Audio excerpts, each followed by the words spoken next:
Ei, você aí. Eu sei que você não resiste a uma boa notícia, né? Uma notícia dada com credibilidade e pontualidade. Por isso seu rádio está sintonizado aqui. Porque nessa hora é hora do Jornal é Notícia. No ar, as principais notícias do Brasil e do mundo. Se é notícia, é Jornal é Notícia. Apresentação Léo Nunes. Direção e produção Diego Ferrari. No ar, Jornal é Notícia. Hoje é sexta-feira, dia 24 de setembro de 2021. Muito prazer, eu sou Léo Nunes, apresentando a você o Jornal é Notícia. Você está ouvindo Jornal é Notícia. Reajuste salarial fica abaixo da inflação em agosto.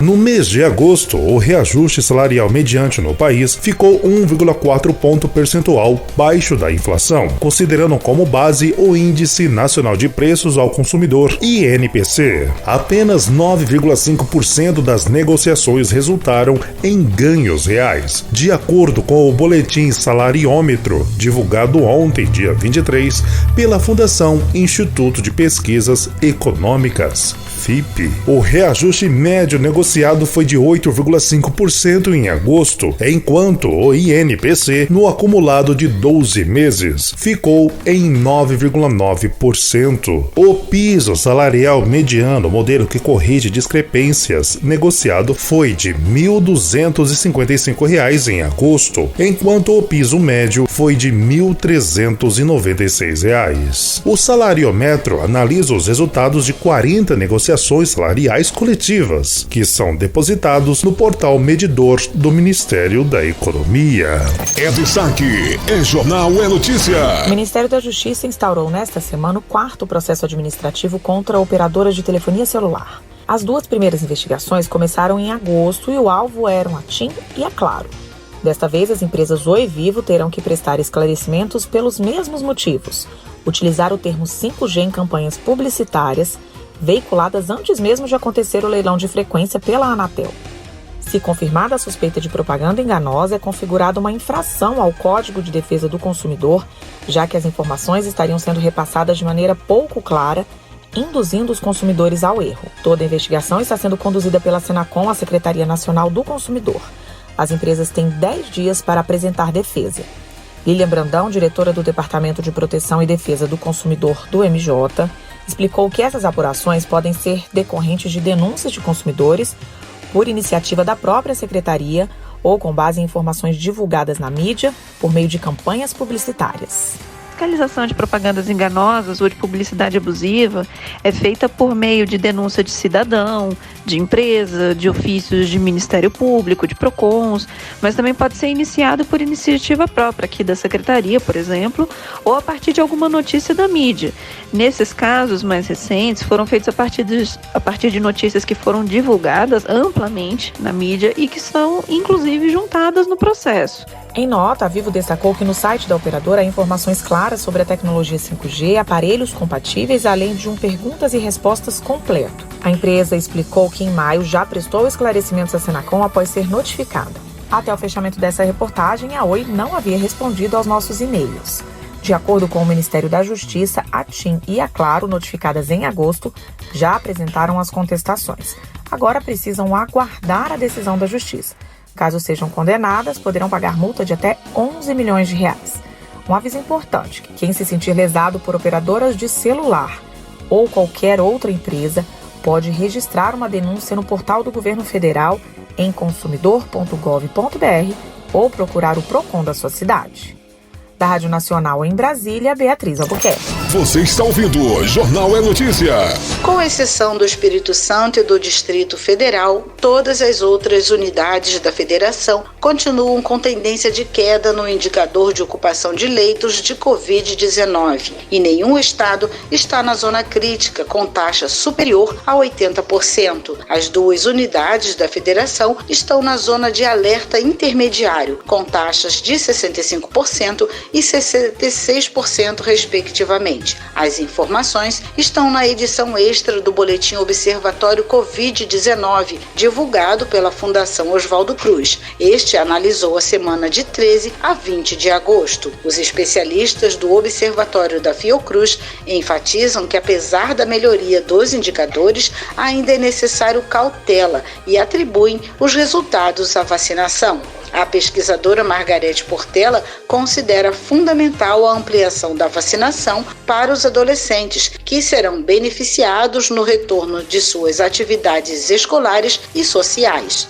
A gente continua tendo o vírus altamente circulando, ativo, entre nós, e as medidas, as estratégias de alguma forma de prevenção da transmissão, que é basicamente o uso de máscaras, o distanciamento físico, a higiene das mãos com frequência, elas continuam sendo assim muito importantes no sentido realmente de evitar a transmissão. Nós somos completamente favoráveis à vacinação de adolescentes, como também somos favoráveis ao passaporte vacinal, que consideramos ser uma política pública de proteção coletiva, ao mesmo tempo que estimula a vacinação.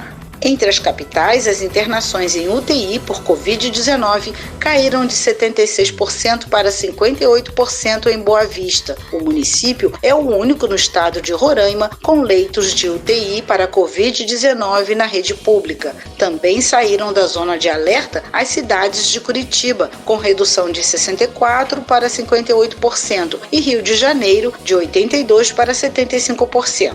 Por outro lado, o boletim aponta piora expressiva em Vitória, ao passar de 55% para 65% na ocupação de leitos em UTI.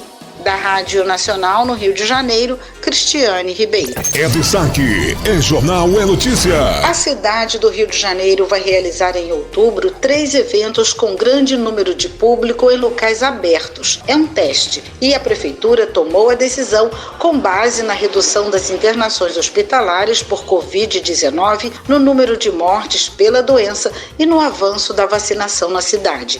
As datas não foram divulgadas, mas são 2 festas para até 5.000 pessoas, sendo uma no centro e a outra no Alto da Boa Vista, e uma terceira festa de aniversário para até 500 pessoas em um hotel na Zona Sul do Rio. Ao participar do início da vacinação para adolescentes de 13 anos nesta quinta-feira, no ponto de imunização do Planetário da Gávea, o secretário municipal de saúde, Daniel Sorange, disse que os participantes dos eventos terão que apresentar o comprovante de vacinação e o teste para Covid com resultado negativo feito até 48 horas antes. Ainda segundo Sorange, o distanciamento de 1 metro e o uso de máscara não serão exigidos, já que se trata de testes, mas terão que apresentar o passaporte da vacina e o teste negativo, como acontece nos jogos de futebol que vêm sendo liberados. O secretário destacou que 66% da população adulta do Rio de Janeiro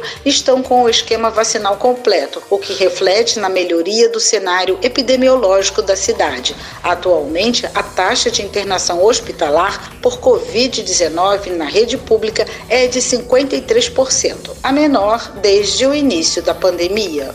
Da Rádio Nacional no Rio de Janeiro, Cristiane Ribeiro. É destaque, é jornal, é notícia. O ministro da Educação, Milton Ribeiro, disse nesta quinta-feira que o governo pretende criar 10 novos institutos federais de educação profissional a partir do desdobramento de campi já existentes. A declaração foi na abertura da Semana Nacional de Educação Profissional e Tecnológica. O ministro defendeu o valor da educação profissional e técnica. O Brasil não conhece a riqueza do ensino, do projeto, da paixão dos professores e de todos que trabalham em institutos federais. E é isso que nós precisamos fazer, crescer e aumentar o número de institutos. Milton Ribeiro disse que o mercado está com espaço para vagas de profissionais técnicos. O mercado está comprador para técnicos de vagas, perto de 600 mil vagas. De elétrica, hidráulica, de TI, de construção, de pecuária, agropecuário, então. Na cerimônia, o Ministério da Educação anunciou 14 medidas para fortalecer a educação profissional e tecnológica no país. Os projetos anunciados estão alinhados ao programa Novos Caminhos. tratam desde o fomento à formação técnica de jovens e adultos ao estímulo à inovação e empreendedorismo, com atendimento a micro e pequenas empresas por parte de professores e estudantes. Um anuário estatístico vai subsidiar políticas e estudos para o desenvolvimento de indicadores da educação profissional. Outra medida é um painel para dar transparência aos investimentos na Bolsa Formação, que visa oferecer cursos técnicos gratuitos. Foi anunciada ainda uma nova fase da rede Ressaber, que vai ampliar a certificação de profissionais que reúnem saberes e competências ao longo da vida, mas não têm o reconhecimento formal. O MEC vai cadastrar as instituições que farão esse reconhecimento. A Semana Nacional de Educação Profissional e Tecnológica começou nesta quinta-feira e vai até sábado. Da Rádio Nacional em Brasília, Gabriel Brum. É destaque, é jornal, é notícia. Ministério da Saúde notifica Butantan por descumprimento de contrato na entrega de Coronavac. O Ministério da Saúde afirmou na noite desta última quarta-feira, dia 22, que notificou o Instituto Butantan, alegando que o laboratório anunciou a venda de doses da Coronavac a estados antes de concluir o contrato de 100 milhões de doses que tem com o governo federal. Há uma cláusula de exclusividade entre o Butantan e o Ministério até a conclusão do contrato. O Butantan anunciou a venda direta de 2,5 milhões de doses a 5 estados. Também nesta última quarta-feira, dia 22, será Espírito Santo, Pará, Piauí e Mato Grosso. Na semana passada, o Instituto disse que havia concluído as entregas ao Programa Nacional de Imunizações. No entanto, o laboratório considerou doses da Coronavac embarcadas pela Anvisa. De acordo com o Ministério da Saúde, se confirmada a quebra de contrato por exclusividade, o Instituto pode ser multado em 30 milhões de reais. Segundo a apuração feita pelo jornal, o Instituto foi de fato notificado e 4 das 12 milhões de doses embarcadas pela Anvisa nesta última quarta-feira, dia 22, já foram substituídas. O Butantan também trabalha a trocar e enviar as 8 milhões de doses restantes ao governo federal. O Instituto diz que tem até 30 de setembro para concluir a entrega. É destaque, é jornal, é notícia. Você acabou de conferir o primeiro bloco do Jornal é Notícia. Vamos aos intervalos. Fique ligado, Jornal é Notícia, volta já. Já estamos de volta com o Jornal é Notícia. Estamos de volta nesta sexta-feira com mais informações no Jornal é Notícia. Você está ouvindo Jornal é Notícia. Latifundiários comandam frente no Congresso contra direitos de indígenas. Nos documentos oficiais da Frente Parlamentar da Agropecuária, o grupo que trata de questão fundiária é chamado de Comissão de Direitos a Propriedades. Internamente, no Instituto Pensar Agro-IPA. No entanto, a comissão tem um nome mais específico: Direto à Propriedade e Minorias. O Instituto é formado por 48 associações ligadas direta ou indiretamente ao agronegócio. Algumas delas ficam à frente de comissões temáticas. No caso da Direito à Terra e Minorias, a coordenação é da AproSoja. A entidade foi procurada pela reportagem, mas informou por meio de sua assessoria que não comentaria o assunto nem responderia às perguntas enviadas. O nome privado da comissão torna mais evidente que são os alvos da atuação dos ruralistas, os povos indígenas e tradicionais, como os quilombolas. Uma das principais atividades do grupo é dificultar a demarcação de terras para estes povos. Em lados opostos, os dois polos estiveram frente a frente em setembro. Em Brasília, os indígenas estavam acompanhados para lutar contra o marco temporal, que pode dificultar a demarcação de terras e está sob análise do STF, Supremo Tribunal Federal. Se é notícia, tá no Jornal é Notícia. O governo da Bahia vai enviar hoje mais 2 aeronaves ao município de Buritirama para reforçar o combate aos focos de incêndio na região oeste do estado. Os aviões têm capacidade de armazenar 2.000 litros de água e com os 6 do mesmo modelo que já estavam em combate, totalizam 10 aeronaves que atuam nas regiões oeste e norte e na Chapada Diamantina. O comandante-geral do Corpo de Bombeiros, Coronel Adson Marquezine, destaca que 150 agentes combatem os focos no estado. Nós hoje estamos com 150 bombeiros diretamente ligados ao incêndio florestal da Bahia, com 32 picapes apoiando essas equipes de bombeiros. Vale salientar que o número de focos na Bahia hoje está muito grande, mas, no momento nenhum, o bombeiro deixou de responder a nenhum chamado com relação a foco de incêndio. Pedimos à sociedade e à população que, nesse período onde a seca está muito forte, onde a umidade do ar está baixa, o calor muito grande, vamos evitar qualquer tipo de uso do fogo, mesmo que seja para limpar um terreno, mesmo que seja um bago de cigarro, ter cuidado, ou uma caça, precisamos ter muito cuidado. As queimadas no oeste da Bahia chegam hoje ao 16º dia e estão espalhadas por ao menos 6 municípios da região. Cerca de 50 hectares foram queimados, o que corresponde a 50 campos de futebol. Da Rádio Educadora da Bahia, Thaís Seixas. Se é notícia, tá no Jornal É Notícia. O Distrito Federal tem mais de 600 mil pessoas com alguma deficiência. Para que elas tenham mais acesso a serviços, o governo do Distrito Federal lançou 2 programas de inclusão social, o Conecta Mais e o DF Acessível. O Conecta Mais vai distribuir de graça 20 mil chips com internet de alta velocidade e com pacote de dados. O DF Acessível disponibilizará 50 vans adaptadas para transportar usuários com deficiência e mobilidade reduzida para suas atividades cotidianas. O governador Ibanez Rocha assinou a regulamentação dos serviços nesta terça-feira e autorizou a contratação de uma empresa para executar o programa das vans. Ibanez explicou a importância desses programas. Esses 2 projetos integrados vêm ajudar essas pessoas a ter mais liberdade. Nós sabemos a dificuldade que eles passam, então essa conectividade que está sendo dada e a forma de transporte também ajuda muito. O Distrito Federal tem mais de 600 mil pessoas que têm algum tipo de deficiência e nós precisamos ter um olhar muito cuidadoso para todos eles. O secretário de Ciência, Tecnologia e Inovação do DF, Gilvan Máximo, afirmou que Brasília é a primeira cidade do país a disponibilizar internet gratuita para pessoas com deficiência. Vamos conectar 20 mil pessoas com deficiência nesse primeiro momento. Vamos expandir em um futuro para mais pessoas, porque nós queremos conectar Brasília. Fazer com que essas pessoas tenham acesso à internet de qualidade é de suma importância. É a primeira cidade do Brasil a ter esse serviço.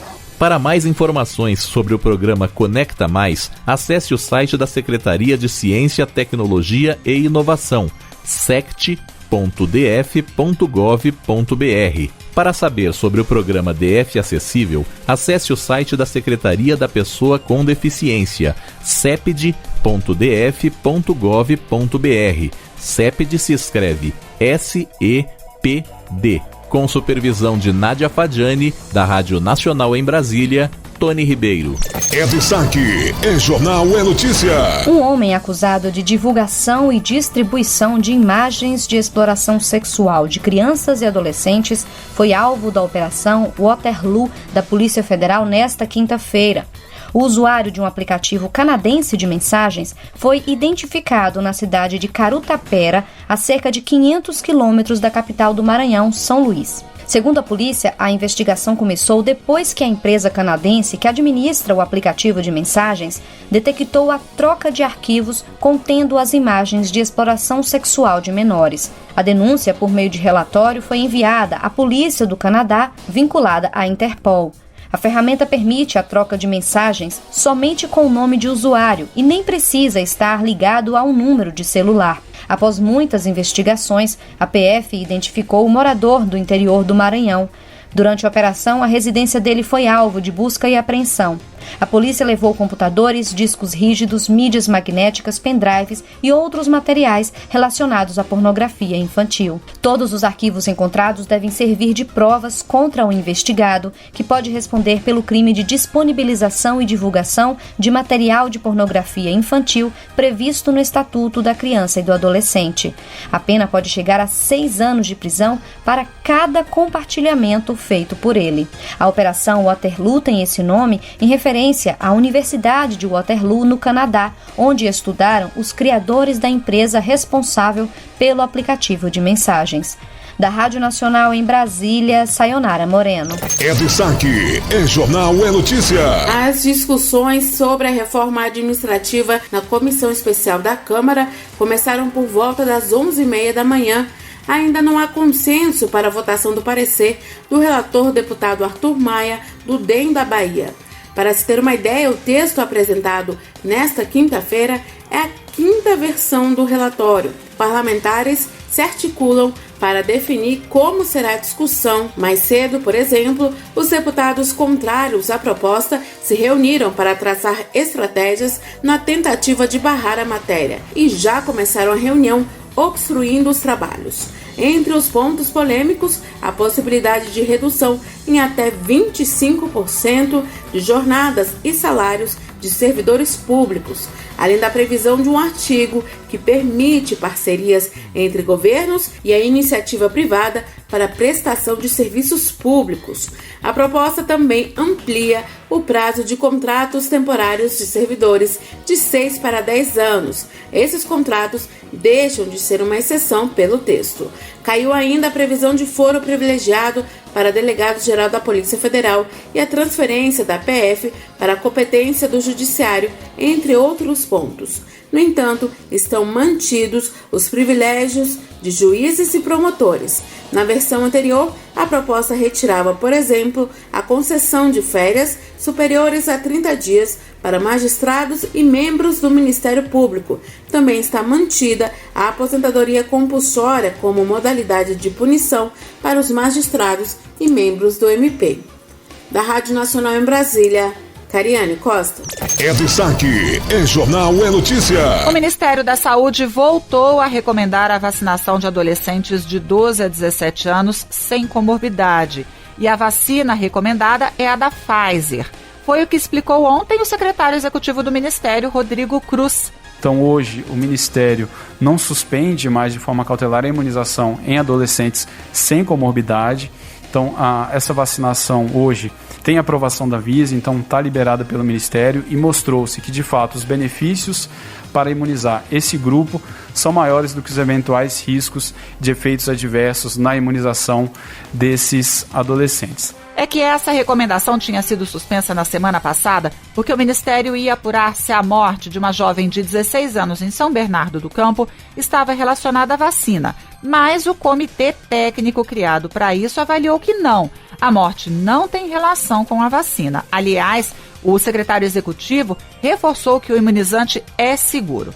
Então, para esses jovens de 12 a 17 anos, a prioridade continua sendo para os adolescentes considerados mais vulneráveis, aqueles com alguma comorbidade. Outra prioridade é a redução do prazo das 2 doses. O secretário executivo do Ministério reforçou isso na coletiva. É a antecipação da 2ª dose. Aliás, o que já está ocorrendo em várias localidades. Da Rádio Nacional em Brasília, Priscila Mazenotti. Se é notícia, tá no Jornal É Notícia. 3 irmãos que recusaram vacina morrem de Covid em intervalo de 8 dias. 3 irmãos que decidiram não tomar a vacina contra a Covid-19 morreram em decorrência da doença em um intervalo de apenas 8 dias. Denise Carbone Pedro, de 51 anos, morreu nesta quinta-feira com 21 dias internadas na UTI, unidade de terapia intensiva. Seus irmãos Valdir e Denide Carbone Pedro, de 49 e 52 anos, morreram no dia 13 de setembro. Os 3 são natural da cidade de São João do Sul, o sul de Santa Catarina. Elas, Denise e Denilde, não quiseram a vacina por falta de informação, falta de divulgação dos motivos para tomar. Como tinham diabetes, elas tinham medo de tomar e complicar a saúde delas, explicou Altair Carbone Pedro, de 55 anos, em entrevista ao jornal. Ele disse que o irmão Valdir não tomou a vacina, pois precisava trabalhar. Ele, inclusive, foi o primeiro a falecer.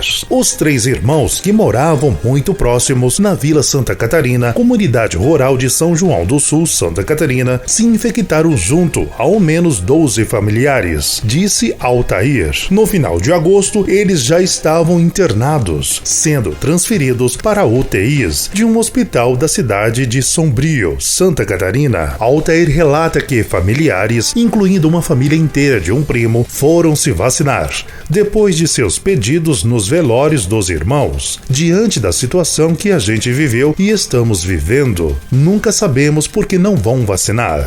Talvez falta de informação e incentivo, declara. Você está ouvindo Jornal é Notícia. Estamos encerrando por aqui. Para você um grande dia, um grande abraço e até a próxima edição. Continua agora com uma belíssima programação da sua emissora. Você conferiu mais uma edição do Jornal é Notícia. Voltaremos na próxima edição.